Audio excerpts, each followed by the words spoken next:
berubah karena satu, karena masalah. Kedua, berubah karena terjadi zaman roh. Ya, ini yang tentu kita sangat inginkan. Ketiga, berubah paradigma aja, pikiran, pola pikir aja yang berubah. Ya, jadi yang perlu yang mana? Yang perlu yang mana? Yang pertama tadi berubah karena masalah. Oke, kita katakan boleh. Berubah karena ada masalah yang dihadapi, sehingga menjadi satu, ada perubahan. Tapi arahnya kemana berubah? Ya. Dan kedua, berubah karena satu, kuasa roh. Nah, ini yang paling sangat mantap. Ya. Berubah karena kuasa roh. Ada 2 suku malam kemarin di tempat ini. Ada mana? 10 pimpinan badai. Luar biasa. Tawaran Tuhan. Ada karunia-karunia apa aja? Muncul banyak karunia. Haleluya.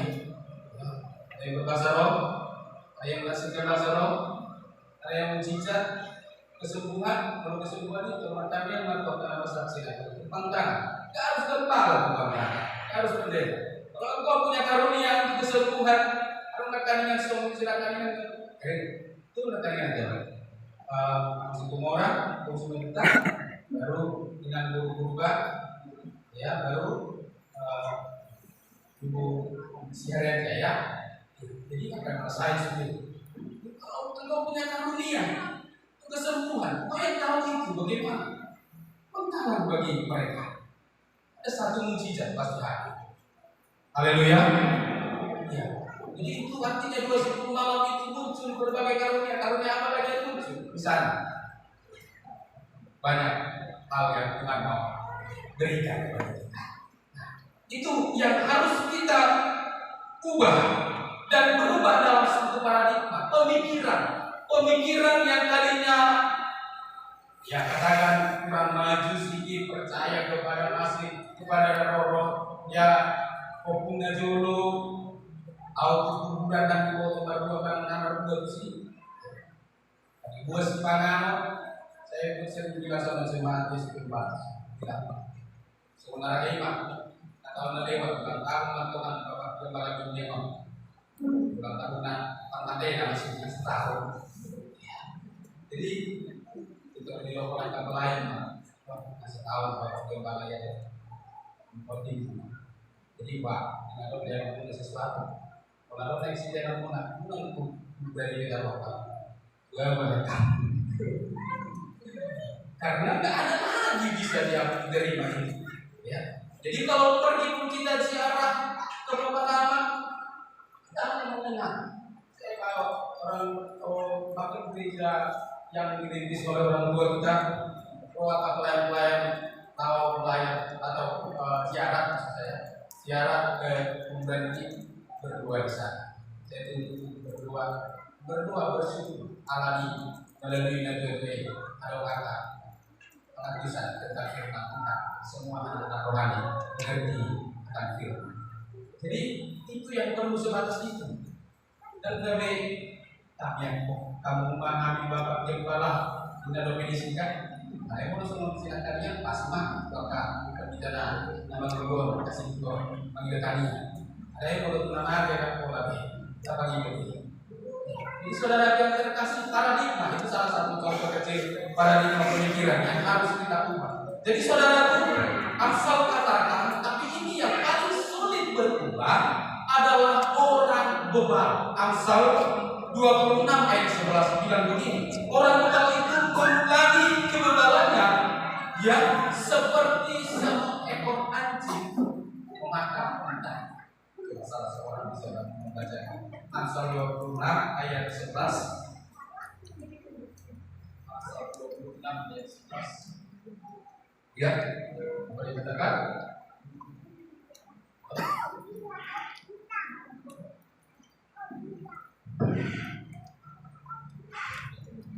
Amsal 26 ayat 11. Iya, firman Tuhan. Seperti anjing kembali ke mutanya, demikianlah orang bebal yang mengulangi kebodohannya. Iya.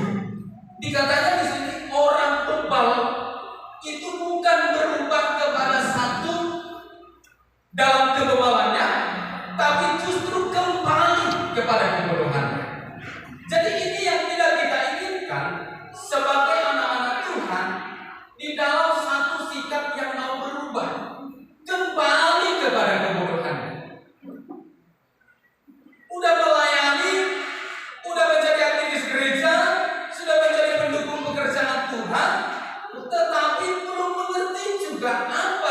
selanjutnya menjadi satu hal yang harus dikerjakan demi untuk mengalami satu perubahan sampai kepada berbuah.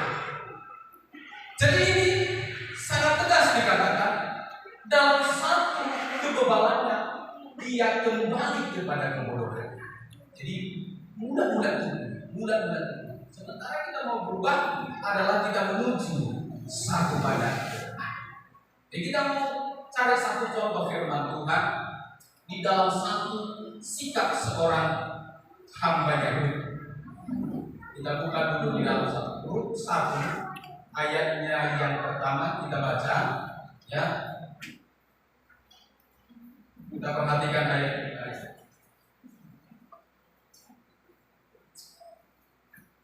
Apa yang perlu dirubah dan kapan perubahan itu terjadi? Ya, jadi ini yang perlu kita perhatikan. Kita belajar dari pribadi seorang Rut. Kita juga nanti memperhatikan Naomi. Kita perbandingkan Naomi dengan Rut. Dan juga kita perhatikan apa yang terjadi kepada bangsa Israel. Rut 1 ayat 1. Rut 1 ayat 1. Ya.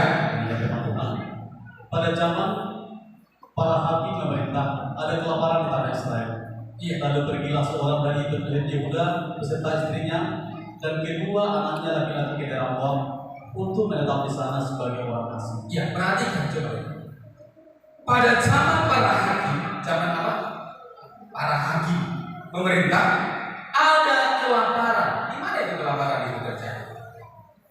Di tanah Israel, tepatnya tempat tempat daripada Yesus dilahirkan di Bethlehem, di Efratah. Terjadi kelaparan. Ini pada saat ini Yesus belum lahir. Terjadi kelaparan. Kok terjadi kelaparan? Tapi ini bangsa ini sudah keluar dari Mesir, dari perbudakan, dituntun kepada tanah perjanjian. Sudah dituntun kepada tanah satu perjanjian. Janjinya apa? Janji Allah apa? Ya, perhatikan zaman hakim-hakim. Ya, apa yang terjadi ini? Kenapa bisa terjadi kelaparan pada zaman para hakim? Teman-teman, ya, coba di dalam suatu kitab hakim-hakim pasal yang kedua.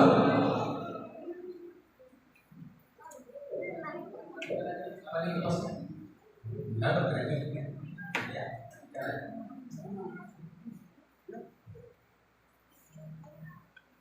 Ya, Hakim-hakim pasal 2 ayat 1 mulai coba dibaca.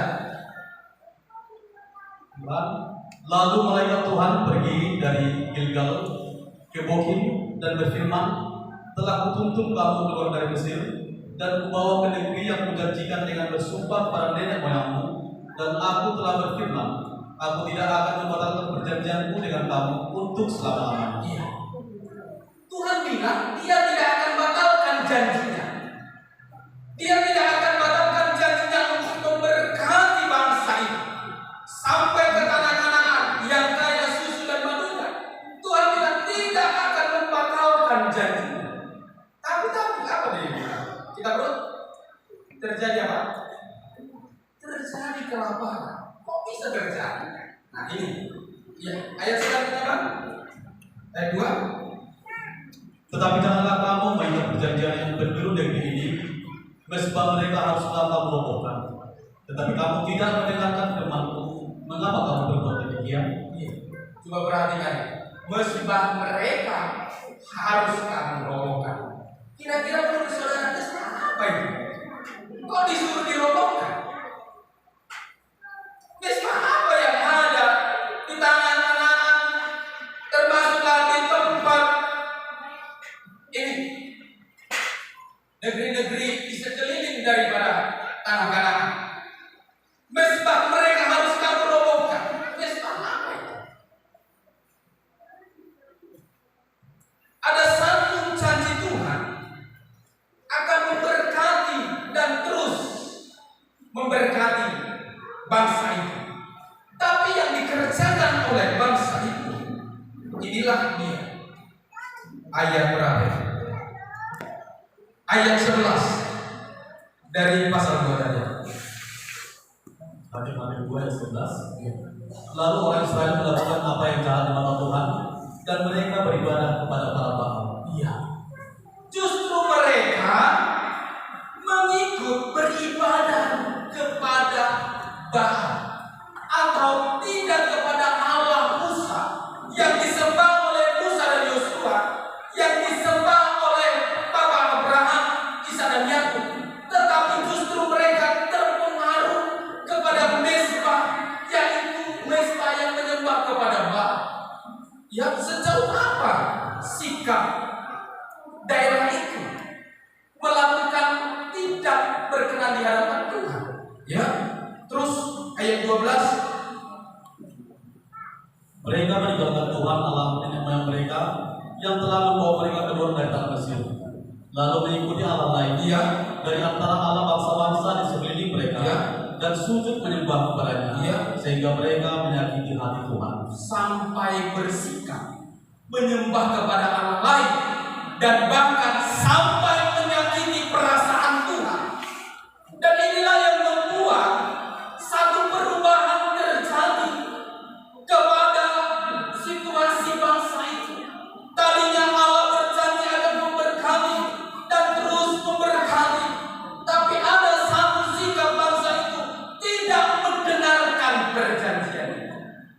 Saudara yang terkasih, kira-kira beranikah kita berkata Allah ingkar janji? Siapa yang duluan ingkar? Siapa yang duluan ingkar? Bangsa ini. Bangsa itu yang ingkar.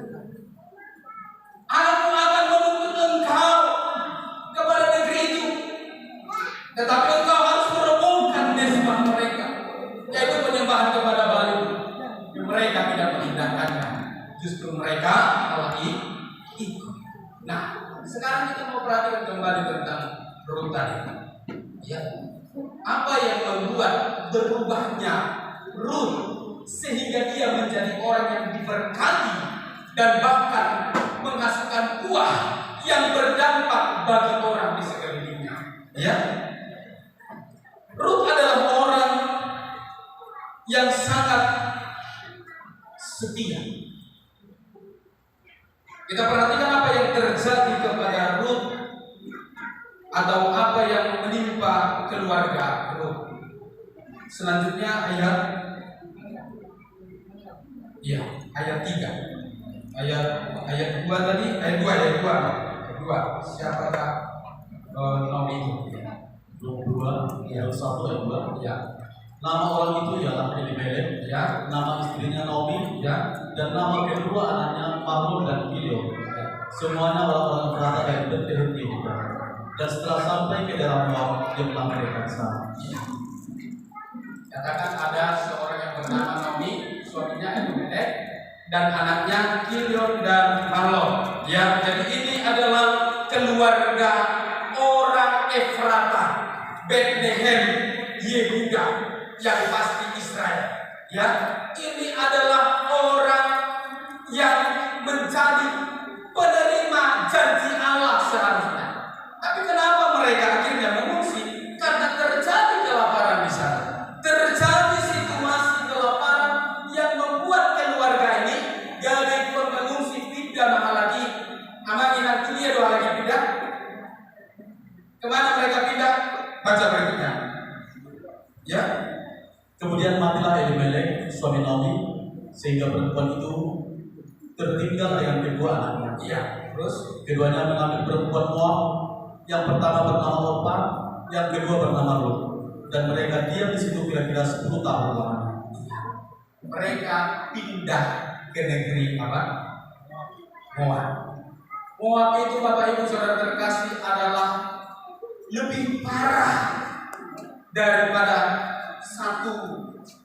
Ya, kalau kita bilang, kalau kita tinggal di daerah, kalau ini Raul ya, kalau kami di daerah Pangkina, itu bisa dibilang kita itu adalah orang yang termasuk ya kecil, orang suku agama Kristen, tidak Kristen dibanding dengan mereka.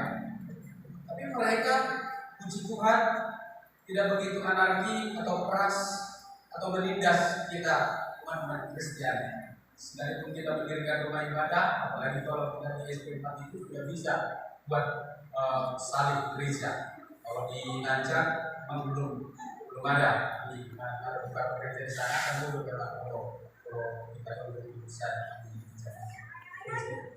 Jadi, tapi kalau kita beribadah, puji Tuhan, kita masih leluasa beribadah, masih ada satu kemurahan Tuhan yang terjadi di sana. Alain kalau di negeri Moab ada banyak tempat kita lihat, kalau mungkin kita lihat ya kita banyak pertemanan di Facebook, ada sahabat-sahabat kita yang mendirikan rumah ibadah, akhirnya diganggu sama mereka. Saudara, mereka tidak senang kalau kita itu beribadah kepada, apalagi kalau kita sebut Yesus. Kalau di gereja lagi saya tahu itu diri itu adalah orang kafir. Jadi saudara yang terkasih, betapa mereka itu sangat membenci dan anti dan tidak ingin ya orang yang mengaku Yesus sebagai juru selamat. Jadi ini juga diberi adalah jangan sampai mereka tahu ada orang yang menyembah kepada Allah Abraham, Ishak dan Yakub. Jadi maksud saya keluarga Elimelek dan Naomi malah ke sana pergi. Pada saat apa? Pada saat di negeri yang dijanjikan oleh Tuhan Allah, mereka pindah dalam situasi apa? Karena ada masalah. Nah ini berubah karena ada masalah. Berarti tidak diimobel. Najulu Tuhan melindungi katanya, Tuhan memberkati najulu baik. Aku saudara yang diberkati berrohan. Buktinya nanti ayat kita baca lagi. Buktinya sungguh-sungguh Naomi itu seperti ini. Ayat 20. Tetapi ia berkata kepada mereka, janganlah sebutkan aku Naomi, sebutkanlah aku malah. Sebab yang Maha Kuasa telah melakukan banyak yang pahit kepadaku. Terus ayat 21. Dengan tangan yang penuh aku pergi, tapi dengan tangan yang kosong Tuhan memulangkan aku. Mengapakah kamu menyebutkan aku Naomi? Karena Tuhan telah naik saksi menentang aku, dan yang Maha Kuasa telah menetapkan malapetaka kepadaku. Inilah sungguh-sungguh Naomi. Dia bilang bahwa malapetaka, situasi yang membuat dia akhirnya kehilangan Elimelek suaminya, kehilangan kedua anaknya. Saudara yang terkasih, dia mempersalahkan Tuhan. Tuhan selalu yang dipersalahkan. Kalau Tuhan harus tujuan di mana? Najulu, Tuhan melindungi kita. Kalau sekarang inilah yang terjadi kepada kita, Tuhan sudah buat kita menderita. Karena ya, saudara yang terkasih, kalau ada masalah, apakah kita langsung tertuju kepada Tuhan yang membuat masalah atau masalah kita itu ada sehingga kita marah kepada Tuhan? Saudara yang terkasih, inilah yang membuat satu problem perubahan daripada Naomi sebatas hanya masalah, tapi tidak mengarah kepada satu karya Roh Kudus yang berlanjut menuju kepada perubahan bahkan sampai menghasilkan buah. Tapi akhirnya penderitaanlah yang dialami oleh Naomi. Tetapi saudara, ada hal yang luar biasa. Justru orang yang dari luar daripada Efrata, janji daripada Tuhan yang diberkati keturunan keluarga Israel, justru dari keluarga Moab yang menjadi dampak yang besar bagi Naomi. Ini saudara yang terkasih seperti itu. Justru orang yang dari latar belakang yang tidak mengenal Tuhan, justru itu pengaruh berkat bagi korbannya.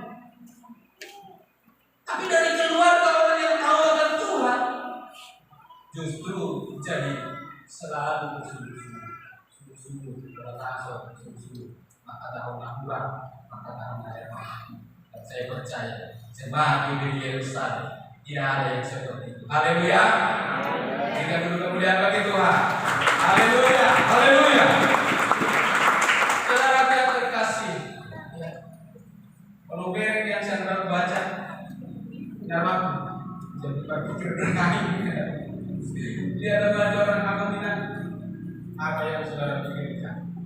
Saudara yang terkasih, saya belajar tentang pelayanan dan memang soal bekerja.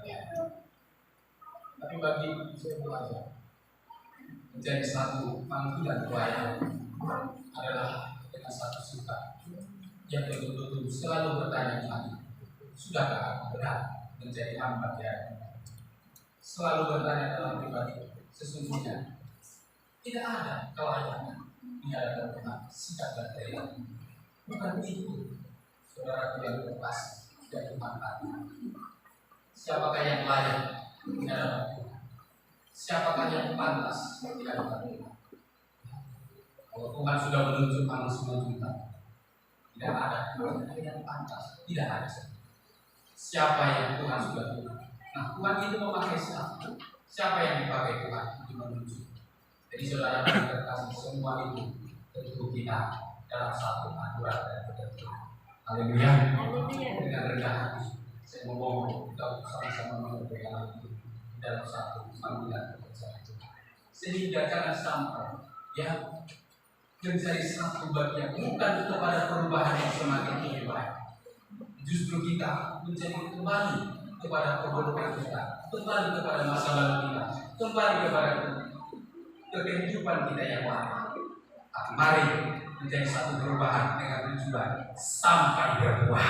Nah, kita lanjutkan. Satu pribadi Ruth yang membanggakan dalam satu pandangan saya, dan saya percaya juga para siswa memahami ini akan satu pribadi Ruth. Kenapa Ruth? Kitab Ruth, kenapa begitu? Kenapa nggak kitab Naomi? Kenapa nggak kitab Elimelek? Tapi Ruth yang menjadi pilihan di sini sebagai hambanya. Kenapa? Karena ada satu pribadi daripada Ruth, meskipun dia orang negeri Moab, bukan orang Efratah Bethlehem, tapi dia punya latar belakang keluarga dari negeri Moab tadi. Dia punya pribadi seperti ini. Tadi dikatakan nggak serana kayu teh nama teh gini kan kayak obat. Kalau kayak obat, kayak empat. Bersatu yang empat. Ya. Keduanya mengambil perempuan Moab, yang pertama bernama Orpa, yang kedua bernama Ruth, dan mereka diam di situ kira-kira 10 tahun lamanya. Iya, terus saya gimana? Lalu ada juga keduanya, yakni Mahlon dan Kilion, sehingga perempuan itu kehilangan kedua anaknya dan suaminya. Matilah kedua anaknya, mati juga suaminya. Berarti babalu masih Naomi, babalu masih Ruth, do istri saudara Orpa. Nah, babalu masih dia dulu. Ya. Saudara yang terkasih, apa yang menjadi dalam pandangan kita tentang orang ini bertiga? Tadi saya katakan Naomi adalah orang yang selalu berseru-seru tentang Tuhan. Dia mempersalahkan Tuhan. Tapi ada satu lagi menentunya yang tadinya dia berjanji untuk ikut sama Naomi. Ketika Naomi memutuskan untuk kembali ke Efratah, alai-alanya ala di Bekedo di Efratah sudah ada perubahan. Tidak lagi ada kelaparan di sana, sudah bisa kehidupan yang layak di sana, sehingga Naomi memutuskan untuk kembali ke sana. Ya, si Orpa awalnya mengikut dong, tapi di tengah jalan dia memutuskan untuk kembali ke Naomi. Alaya bosiru, oh my God. Sekalipun si Naomi bilang, pulanglah, nggak ada lagi anakku untuk mencari suamimu, nggak ada lagi mungkin aku menikah lalu kau tunggu anakku itu untuk menggantikan anakku, ya, dan bakalan sanggup diopet teori, bakal hukum temen. Jadi kira-kira perkataan Naomi itu tujuannya supaya ada satu kemauan Ruth yang masih muda, udah jalani jalanmu, kau masih muda, layak untuk menikah dan punya keturunan di negerimu, negeri Moab itu. Tapi inilah perkataan Ruth kepada Naomi, ayat 16. Tetapi kata Ruth, jangan ada saat meninggalkan engkau dan pulang dengan tidak mengikuti engkau. Sebab kemana engkau pergi, di situ juga aku pergi. Ya. Dan di mana engkau bermalam, di situ juga aku bermalam. Bangsa satu dan Allah pun Allah. Haleluya. Haleluya. Haleluya. Apa yang maksud Ruth? Jangan desak untuk kembali. Kenapa? Ruth punya pandangan hidup di negeriku ini enggak menjadi orang yang menggunakan Tuhan, tidak menjadi orang yang menyembah kepada Allah Abraham, tidak menjadi orang yang menyembah kepada Allahnya siapa? Israel, tetapi Allah lain, Baal, dewa. Itu banyak